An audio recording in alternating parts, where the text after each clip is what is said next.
Whoa!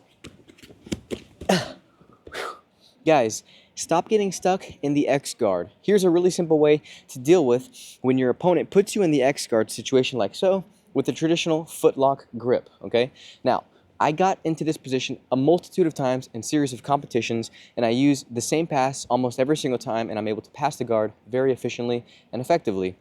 The first thing I need to do is to keep in mind some key aspects. One of them would be my base.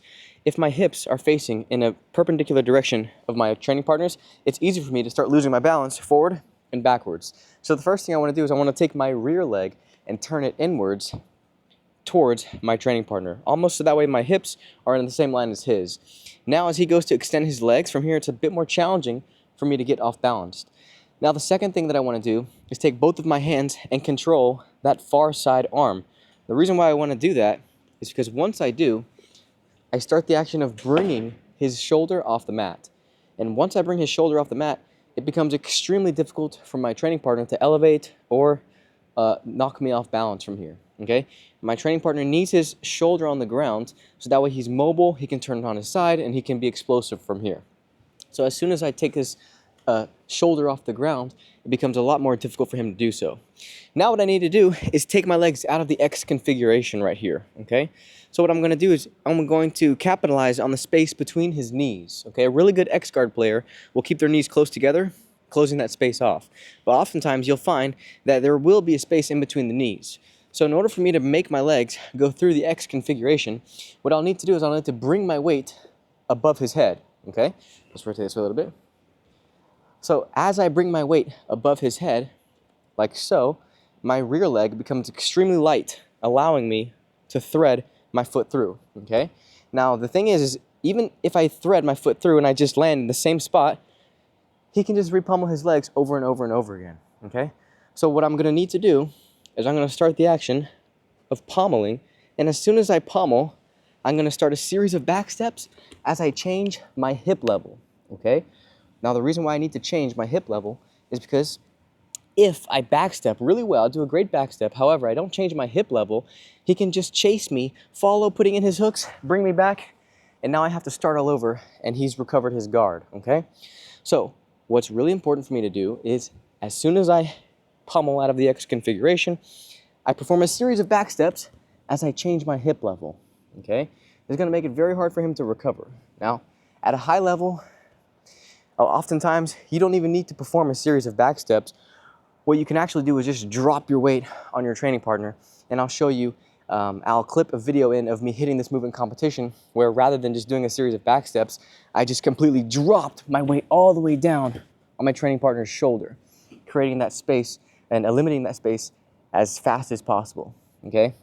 Now, from here we have tons of options. My leg, because he had the footlock grip, is configured in a way where it's like I'm S-mounted on his shoulder, okay? But that doesn't mean we can't pass the guard from here. So what we can do is we can keep our knee almost like a reverse knee on belly, and we can start the action of using our hands to perform a series of movements with his knees.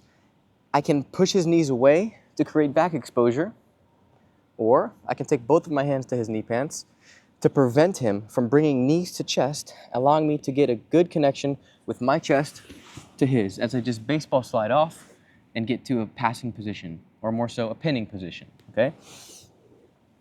So those are great ways to pass the guard. Now, once we do perform this back step, we can also perform some submissions from here, okay?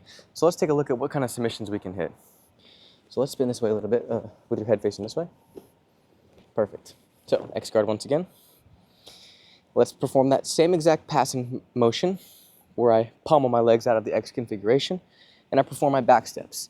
Now, if you notice from here, like I mentioned earlier, because he had the footlock grip, I'm basically like S-mounting his shoulder right here. And because of this position here, if I continue to perform back steps, what we might often find is we can actually capture the head and end up in somewhat of a reverse triangle from here.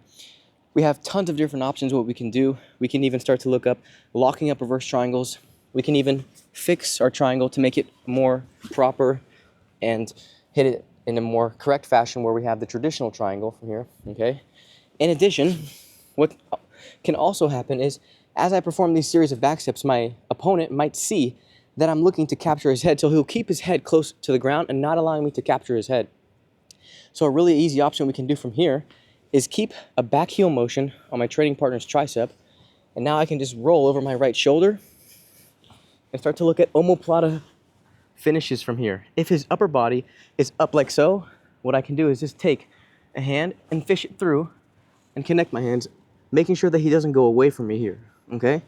Now to finish from here, what I like to do is start looking for collars like so, and grabbing the near side collar, okay? I like to get this grip initially to make sure he doesn't go away from me.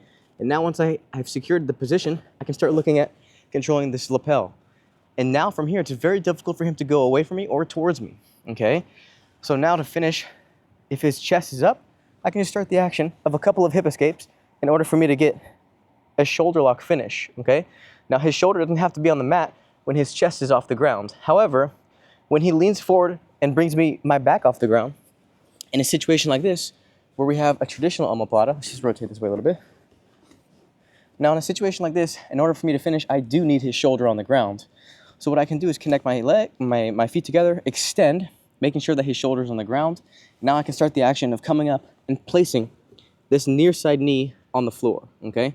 Now you can imagine, and let's say his arm were off, just for the example, and I do place my knee on the floor, I'm literally going all the way and placing both knees on the ground.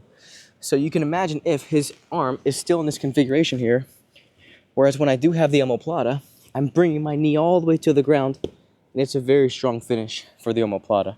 Whereas if it wasn't there, just so I can show for a demonstration, I'm bringing both my knees to the ground as I'm holding this lapel, creating a lot of pressure on my training partner's shoulder, okay? So those are some options that you guys can work from that X guard configuration, especially when you're on top looking to pass. It can be very tricky when you're looking to pass the guard, and you can get stuck in training and competition. So play around with these variations. Let me know what you think in the comments below. Guys, I'm able to hit this move in competition a lot of times, so it's competition tested and it works really great. Thanks so much for watching. Make sure you like and subscribe.